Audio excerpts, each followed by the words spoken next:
Halo, Assalamualaikum warahmatullahi wabarakatuh. Sampurasun. Hatur nuhun udah klik video ini dan terima kasih banyak buat teman-teman yang udah subscribe channel YouTube aku. Ketemu lagi dengan aku Cika di Cerita Mistis.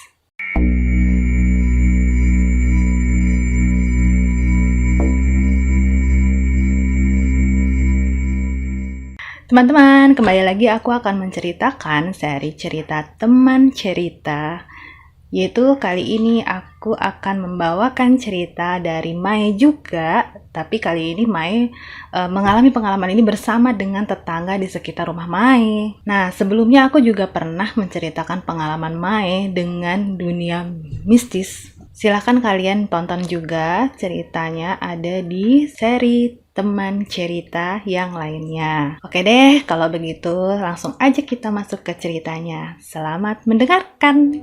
Cerita mistis kali ini itu terjadi beberapa tahun yang lalu, tepatnya saat Mai bersekolah di bangku SMA. Rumah Mai ini diapit dengan rumah tetangga di kanan dan kirinya. Sebelah kiri dihuni oleh satu keluarga yang terdiri dari ayah, ibu, dan satu orang anak SD yang masih sekolah SD.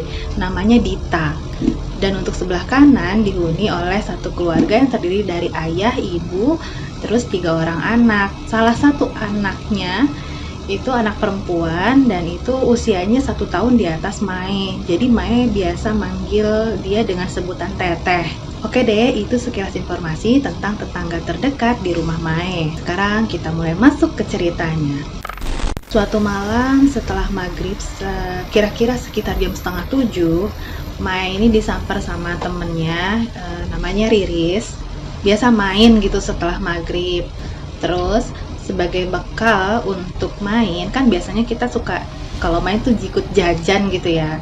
Jadi Mai untuk bawa bekal, jadi dia minta mau ngambil uang nih di lemari, karena biasanya ibunya Mai menyimpan uang itu di dalam lemari. Pas Mai ke kamar untuk ngambil uang di lemari, jadi kita bisa gambarkan lemari itu ada 2 pintu. Nah, satu pintunya itu di depannya terhalang oleh kursi plastik. Kursi plastiknya modelnya begini. Nah, pas itu Mai itu membuka pintu lemari ya, yang sebelahnya. Pas buka pintu sambil bilang, "Ma, uang di mana?" Jadi Mai itu ngeliat ke arah kursi, tepatnya di kolong kursi. Tahu nggak apa yang dilihat Mai? Saat itu Mai melihat sosok anak kecil perempuan sedang duduk jongkok di bawah kursi plastik. Anak perempuan itu pakai kaos warna hitam dan celana panjang juga warna hitam. Potongan rambutnya itu bob atau sebahu. Terus dia ngelihat ke Mai dengan wajahnya yang pucat. Mai kan kaget, dia langsung lihat situ. Dia langsung teriak dari situ, Riris, kamu di mana?" Mai langsung nutup pintu lemarinya, gak jadi buka. Terus dia langsung keluar dari kamar. Dan pas saat itu kedengaran juga Riris nyaut panggilannya Mai. Riris bilang kan, "Riris di luar mbak, Riris di depan." Akhirnya Mai langsung lari ke arah depan, keluar dari rumah. Terus kan Riris kaget, kenapa Mbak Mai kok lari gitu, kayak yang habis ketakutan. Cuman Mai nggak mau cerita ke Riris apa yang baru saja dilihat oleh Mai. Ya karena Mai masih diliputi oleh rasa kaget dan kalut atas apa yang baru aja dia lihat. Seorang bocah perempuan dengan wajah yang pucat, jongkok di bawah kursi plastik. Dan itu lagi ngeliatin Mai. Bagaimana rasanya, kan pasti kaget banget dan takut kan. Jadi selama main itu pun Mai nggak mau cerita tuh ke Riris. Dia juga berusaha untuk mengalihkan rasa takutnya dari kejadian yang baru aja dia alami. Nah, besok harinya anak tetangga yang di sebelah kiri rumahnya Mai, yaitu Dita, itu mengalami kejadian horor juga. Jadi malam itu Dita heboh karena habis melihat sesuatu di toilet. Jadi ceritanya sekitar jam 9 malam Dita ini sakit perut, terus kebelet pengen ke toilet. Pas lagi di toilet Dita jongkok karena lagi buang air. Terus Dita ini ngerasa seperti ada yang sedang memperhatikan Dita. Tapi awalnya Dita cuek aja gitu, nggak menghiraukan, berusaha untuk mengalihkan perhatian gitu. Tapi lama-kelamaan kok makin intens gitu, seperti ada yang ngeliatin Dita dari atas. Karena lama-kelamaan Dita juga nggak nyaman, akhirnya Dita tuh mendongaklah ke atas, ke plafon. Pas lihat ke atas, tahu apa yang dilihat Dita?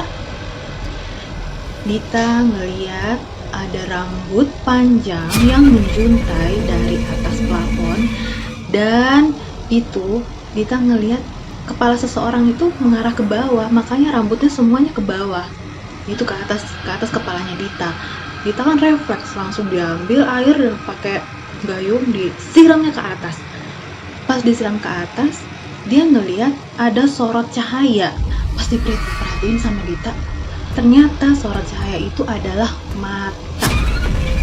Dan karena ada sorot cahaya dari mata itu, akhirnya kelihatanlah rupa dari sosok itu yang dilihat oleh Dita. Jadi rupa sosok itu wajahnya pucat.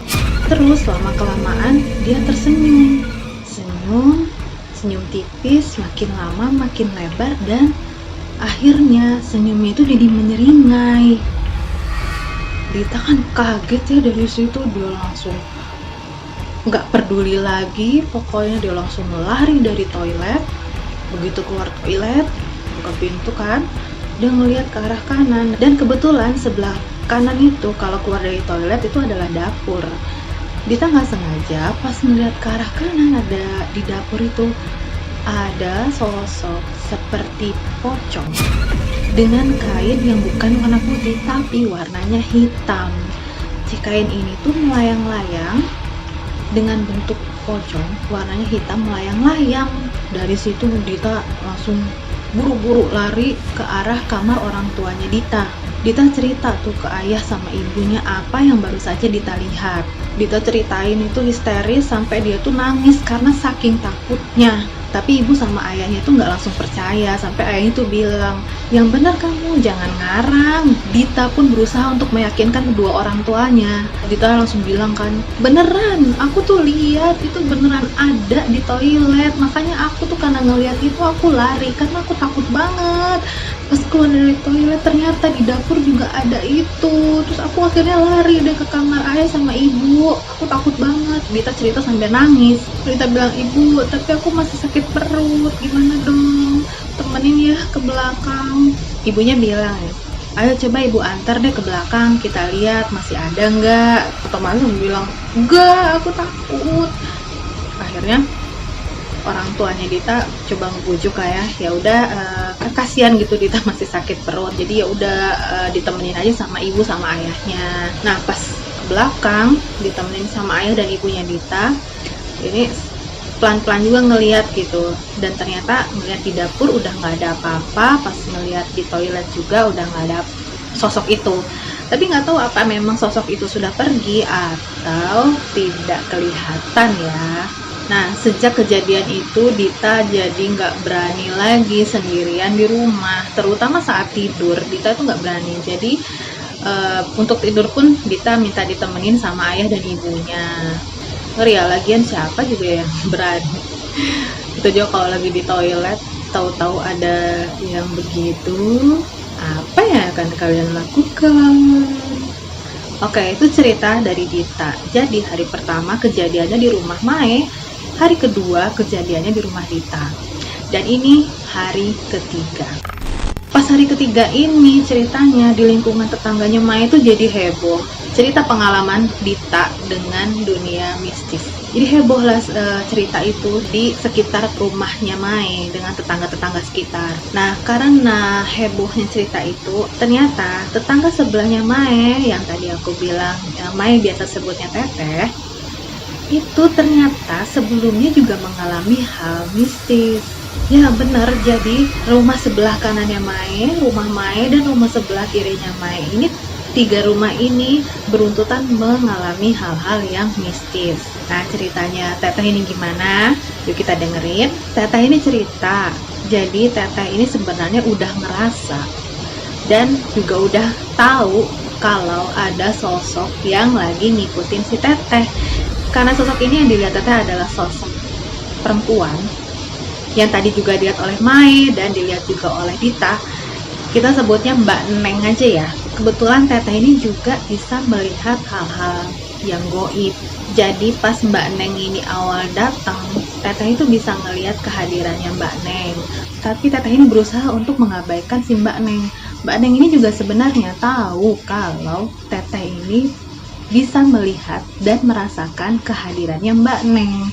Makanya teteh ini diikutin terus sama Mbak Neng. Kemanapun teteh pergi, Mbak Neng ini ikut. Jadi karena diabaikan terus sama si teteh, Mbak Neng ini terus-terusan ngebisikin ke teteh. Dia bilang, main yuk. Berkali-kali si Mbak Neng ngajakin teteh untuk main bareng. Terus aja si Mbak Neng ngajakin teteh untuk main bareng. Tapi ya itu, teteh cuekin aja si Mbak Neng. Karena terus-terusan Mbak Neng ngikutin teteh kemanapun teteh pergi, dan terus-terusan ngebisikin, main yuk. Akhirnya teteh kan lama-lama kesel ya, dan risih juga. Nah pas terakhir itu si Mbak Neng ngajakin teteh main, teteh akhirnya bilang tuh ke si Mbak Neng. Pas Mbak Neng bilang, main yuk, teteh bilang, enggak, aku nggak mau main sama kamu, aku udah punya temen. Jadi sejak teteh menolak ajakan mainnya si Mbak Neng, sejak itu pula teteh nggak pernah lagi bertemu dengan sosok Mbak Neng ini. Jadi nggak pernah lagi datang ke teteh, terus si Mbak Neng juga nggak pernah muncul. Teteh tidak pernah melihat atau merasakan lagi kedatangannya si Mbak Neng. Nah, jadi mungkin ya karena ajakan mainnya ditolak oleh teteh, jadi Mbak Neng ini berusaha untuk cari teman main yang lain. Akhirnya pindahlah ke rumahnya Mae dengan harapan mungkin bisa ngebujuk Mae untuk bisa main bareng sama si Mbak Neng.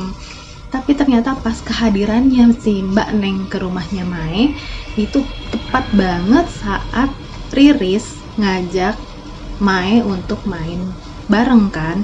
Jadi dianggapnya Mae udah punya temen. Ya udah si Mbak Neng ini nggak mau ngajak main Mae.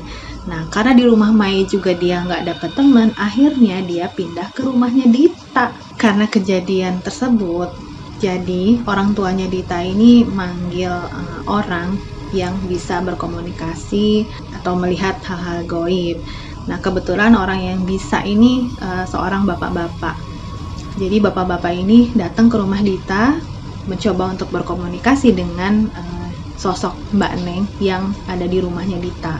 Dan ternyata bener aja, maksud dari kedatangan Mbak Neng itu ke rumahnya Teteh, Mae, dan Dita itu adalah untuk mencari teman, untuk diajak main sama dia. Ya akhirnya bapak yang tadi itu, bapak yang bisa berkomunikasi dengan hal-hal gaib, meminta kepada Mbak Neng untuk tidak pernah datang lagi ke lingkungan sekitar situ dan untuk tidak mengganggu lagi orang-orang di situ, dan silahkan kembali ke dunianya, jangan mengganggu manusia. Akhirnya setelah itulah sosok Mbak Neng ini nggak pernah lagi datang ke rumah siapapun di sekitar situ. Oke guys, begitulah akhir dari cerita mistis teman cerita kali ini. Semoga kalian suka dan bisa menambah koleksi cerita mistis kalian. Terima kasih banyak udah menonton video ini dari awal sampai selesai. Dan terima kasih juga buat Mae, Dita, dan Teteh yang udah berbagi cerita horornya ke aku. Teman-teman yang punya pengalaman horor dan ingin aku ceritakan juga di sini, silakan kalian kirimkan ceritanya ke aku, ke email aku di ermalitacika@gmail.com. Boleh juga kirim ide atau saran ke Instagram aku @tiaermalita. Di follow ya. Thank you. Klik juga like dan klik subscribe beserta loncengnya, jadi kalian bisa yang duluan tahu kalau aku upload video baru.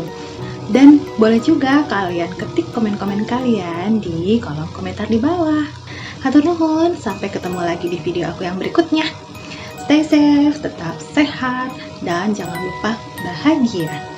Assalamualaikum warahmatullahi wabarakatuh. Bye.